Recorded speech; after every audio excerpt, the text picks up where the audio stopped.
Espiritu Santo. Sumainyo ang Panginoon.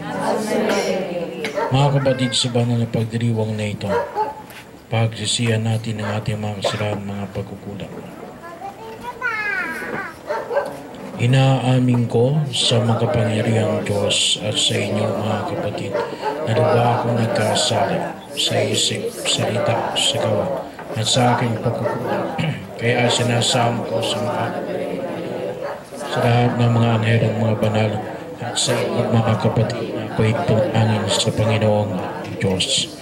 Kawaan tayo ng makapangyarihan Diyos, patawarin tayo sa ating mga kasalanan at patnubayan tayo sa buhay na walang hanggan. Panginoon, kaawaan mo kami. Kristo, kaawaan mo kami. Panginoon, kaawaan mo kami. Ama naming makapangyarihan, tungayan mo ang iyong sumasambang sambayanan upang ang pagkapakasakit na kusa naming pinagtiisan ay magandog ng kabutihan ng aming kalooban at gawang mapagmalasakit sa aming ugali at asal. Sa pamamagitan ng Jesucristo kasama ng Espiritu Santo, magpasawalang hanggan. Amen.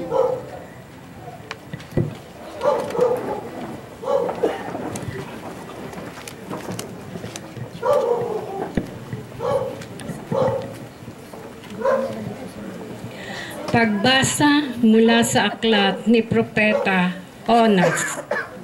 Sinabi ng Panginoon kay Jonas, pumunta ka sa lungsod ng Nineve at ipahayag mo ang pinasasabi ko sa iyo. Nagpunta nga si Jonas sa Nineve.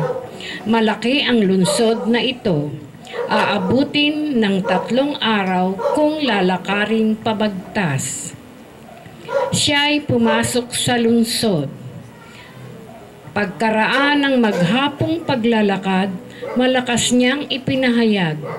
Gugunawin ang Nineve pagkaraan ng 40 araw. Naniwala ang mga taga roon sa pahayag na ito mula sa Diyos. Kaya nag-ayuno sila at nagdamit ng sako bilang tanda ng lubos na pagsisisi at pagtalikod sa kanilang mga kasalanan. Nang mabalitaan ito ng hari ng Nineve, bumaba siya sa kanyang trono. Naghubad ng balabal, nagdamit din ng sako, at naupo sa abo. At pinasasabi niya sa mga taga-Nineve, ito'y utos ng hari at ng kanyang mga pinuno. Walang kakain isa man, wala ring iinom, maging tao o hayop. Lahat ng tao at hayop ay magdamit ng sako. Taimtim na manalangin sa Pag-Diyos ng bawat isa. Pagsisihan ng lahat ang nagawa nilang kasalanan at talikdan ang masamang pamumuhay. Baka sa paraang ito'y mapawi ang galit ng Diyos. Magbago siya ng kanyang pasya at hindi na ituloy ang balak na paglipol sa atin. Nakita ng Diyos ang kanilang pagtalikod sa kasamaan, kaya hindi na itinuloy ang pagunaw sa Nineve.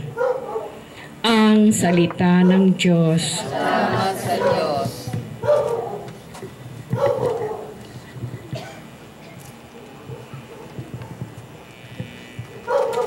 Diyos ko, iyong tinatanggap, pakumbabat pusong tapat.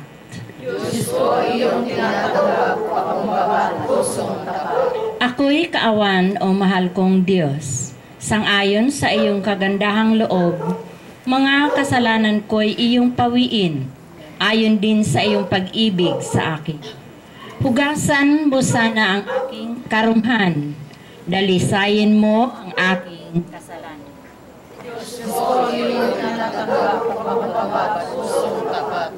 Isang pusong tapat sa akin likain. Bigyan mo, O Diyos, ng bagong damdamin.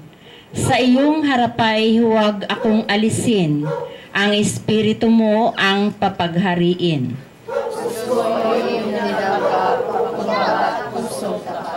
Hindi mo na nais ang mga panghandog. Sa haing sinunog di ka nalulugod. Ang handog ko, O Diyos, na karapat-dapat ay ang pakumbabat pusong mapagtapat.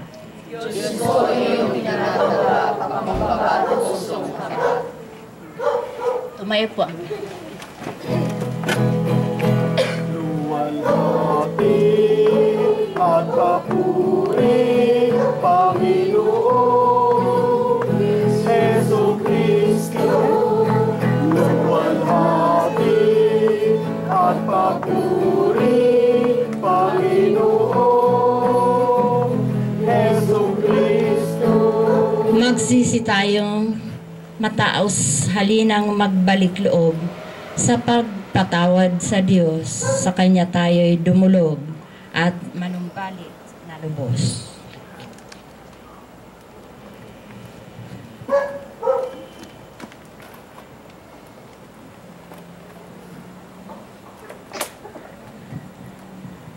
Sumayin niyo ang Panginoon.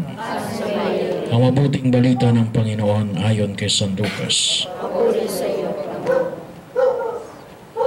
Noong panahon samantalang dumaragsa ang mga tao, sinabi ni Jesus, napakasama ng lahing ito. Naghahanap sila ng palatandaan mula sa langit. Subalit walang ipakikita sa kanila, maliban ang palatandaang nilarawan na nangyari kay Jonas. Kung paano naging isang palatandaan si Jonas sa mga taga Ninive, gayon din naman magiging isang palatandaan ng lahing ito, ang anak ng tao. Sa araw ng paghuhukom, titindig ang reyna ng timog laban sa lahing ito at sila'y hahatulan niya ng kaparusahan. Sabagat nanggaling siya sa dulo ng daigdig upang pakinggan ang karunungan ni Solomon, ngunit higit na dihamak kay Solomon ang narito. Sa araw ng paghukom ay titindig ang mga taga Ninive laban sa lahing ito, hahatulan ng kaparusahan sapagkat nagsisi sila dahil sa ipinangaral ni Jonas. Ngunit higit na dihamak kay Jonas ang naririto. Ang mabuting balita ng Panginoon.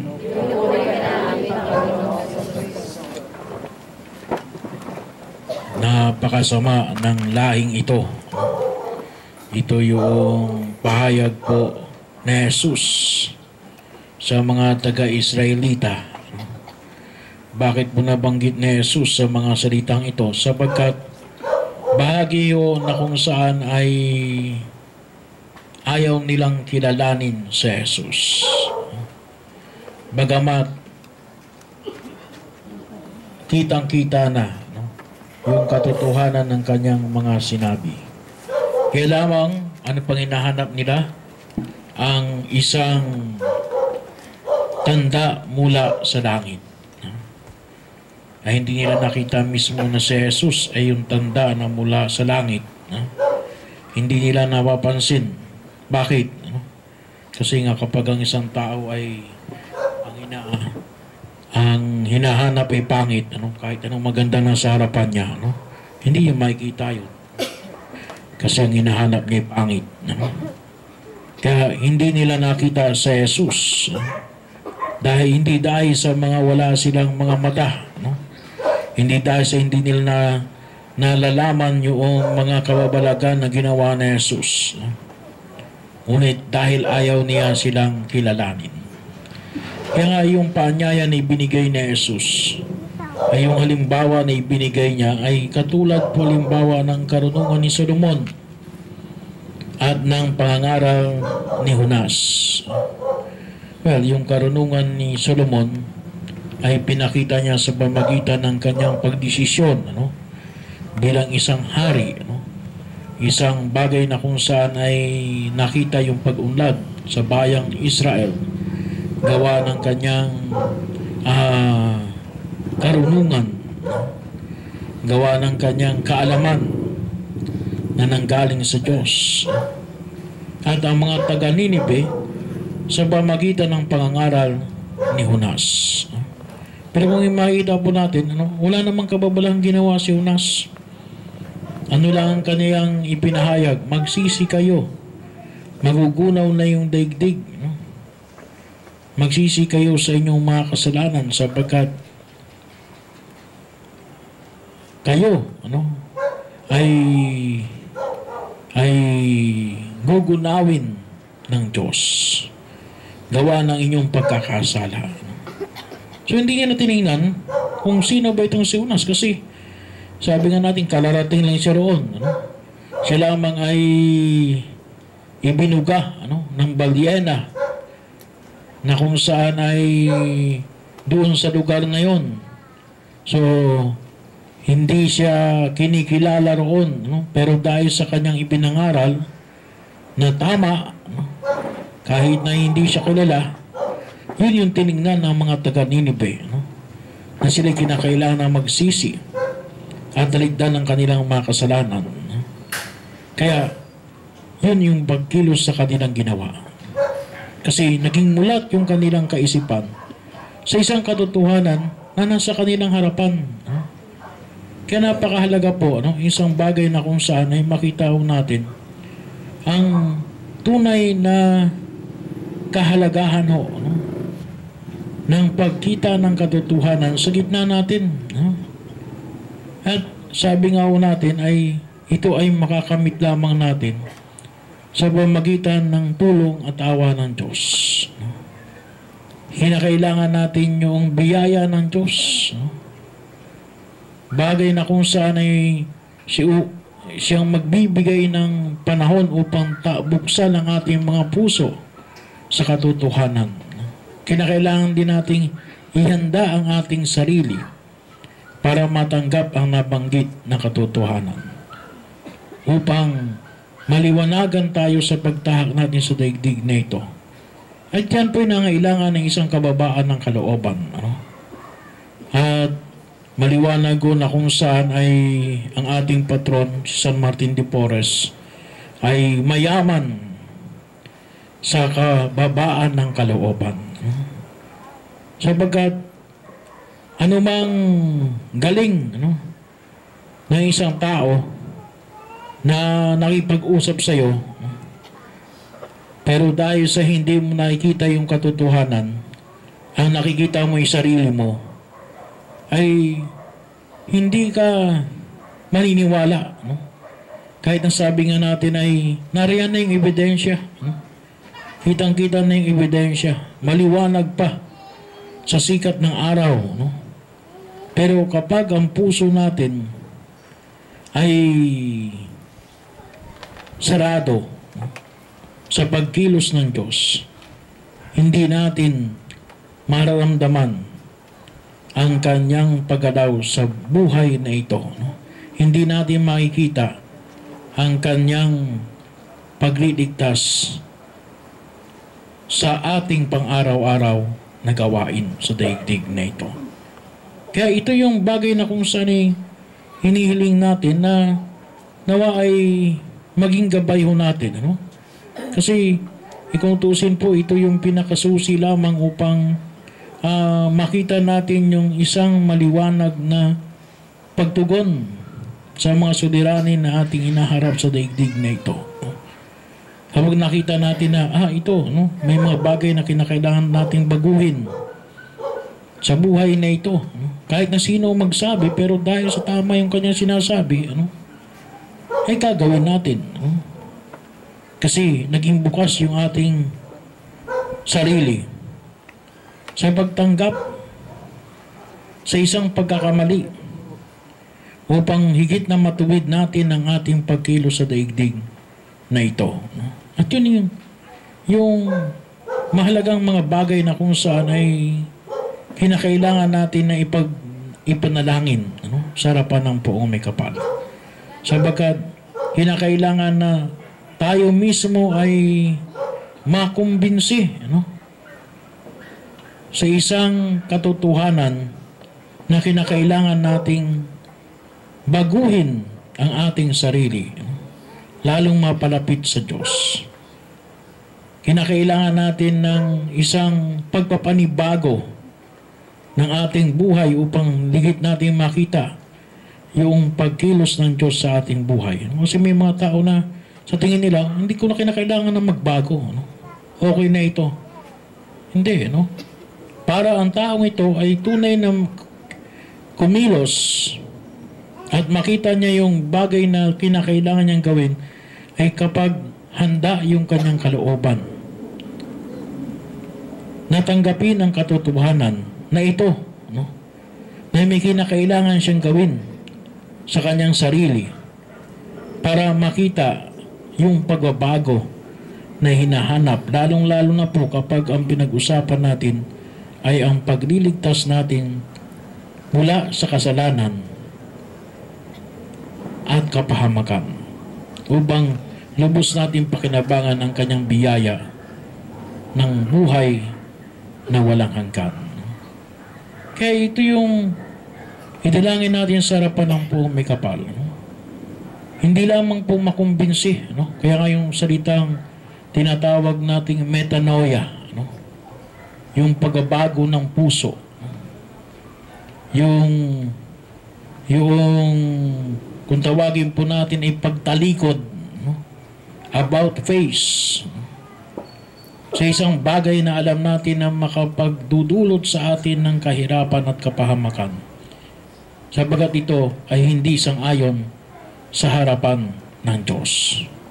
At para makita ho natin yan, hindi lamang yung kaisipan kung alin yung tama at ang mali, ngunit yung pagbabago mismo ng puso, ng damdamin, na talagang maramdaman natin na kailangan natin itong bigyan ng pagtugon sa harapan ng Poong May Kapal.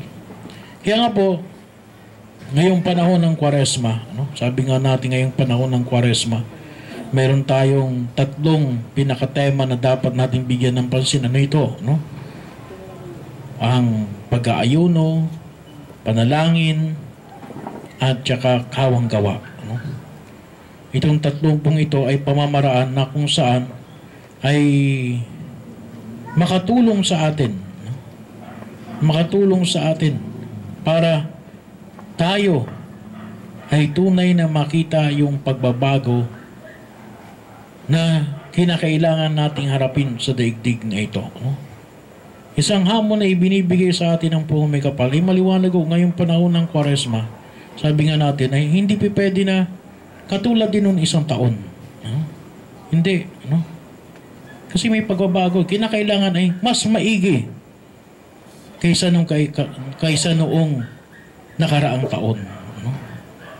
Kinakailangan natin yung tinatawag nating yung prutas na magbibigay ng bunga sa ating mga pagkilos at ginagawa.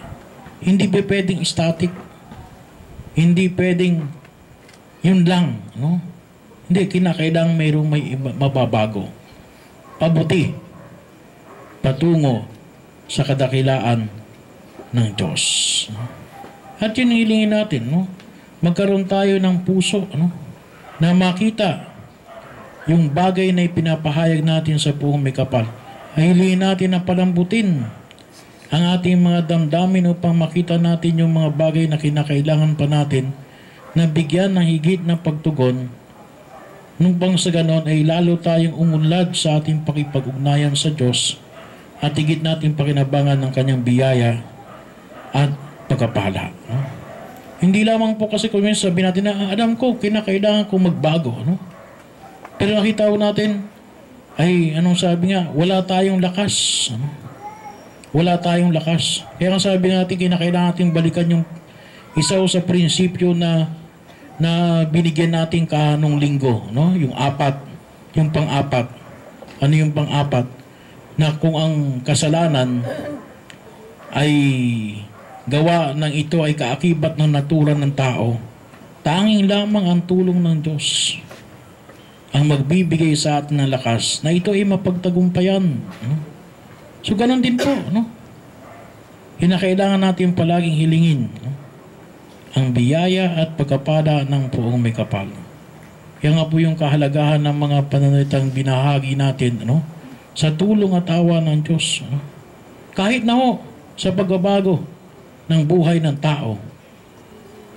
Sa pagbabalik loob sa Diyos. Yung change of heart, no? Yung metanoia. Ganun din sa tulong at awa ng Diyos. Kaya ho, kahit na anong tigas ng puso ng tao, huwag nating kalimutan, no? Baka ang pinagbabasihan lamang natin ay ang kakayanan ng tao kaya hindi nagbabago yung kanyang puso. Eh baka nakakalimutan natin ang isang higit na kinakailangan nating hilingin sa Diyos. Ano yun? Yung tulong at awa ng Diyos. Dahil tanging ang Diyos lamang ang magbibigay ng lakas upang baguhin ang ating mga puso, palambutin kahit na ito'y puso ng mga Pariseyo at ng mga iskriba, no? Kahit na ito'y pusong bato, no? Ay kayang palambutin ng Diyos. Kaya ito yung hilingin natin sa harapan ng Poong May Kapal, no? Na magkaroon tayo ng isang pusong makikita natin na mayroon tayong dapat na isa katuparan upang higit nating maramdaman ang tunay na lalo nating paglapit sa kadakilaan ng Diyos at sa patuloy na pag-iwas sa kasalanan.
Manalangin kayo mga kapatid upang ang paghahain natin ang kalugdan ng Diyos sa mga makapangyarihan.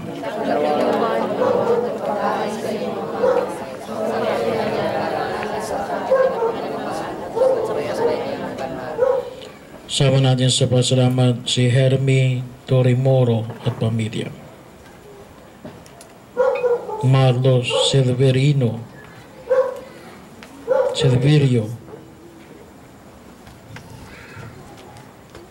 C.J. Mike Jen Coxon,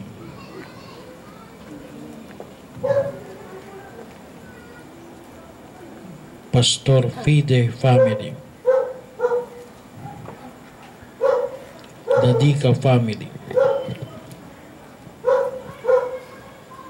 Evelyn Manikis,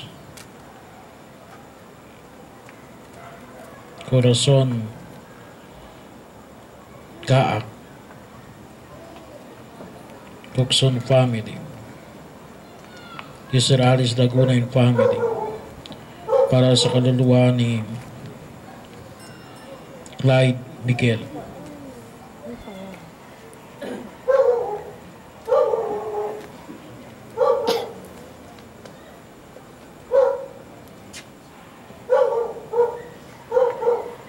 Ama naming lumikha,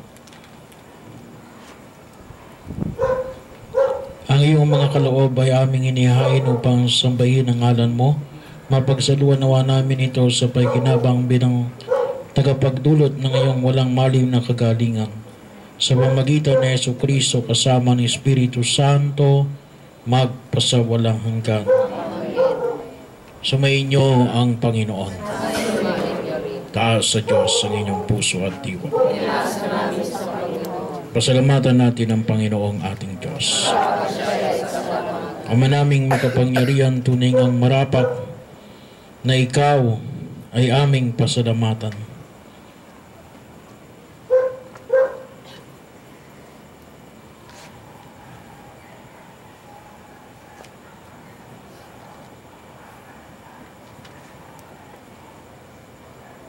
Sa pamamagitan ni Jesucristo na aming Panginoon.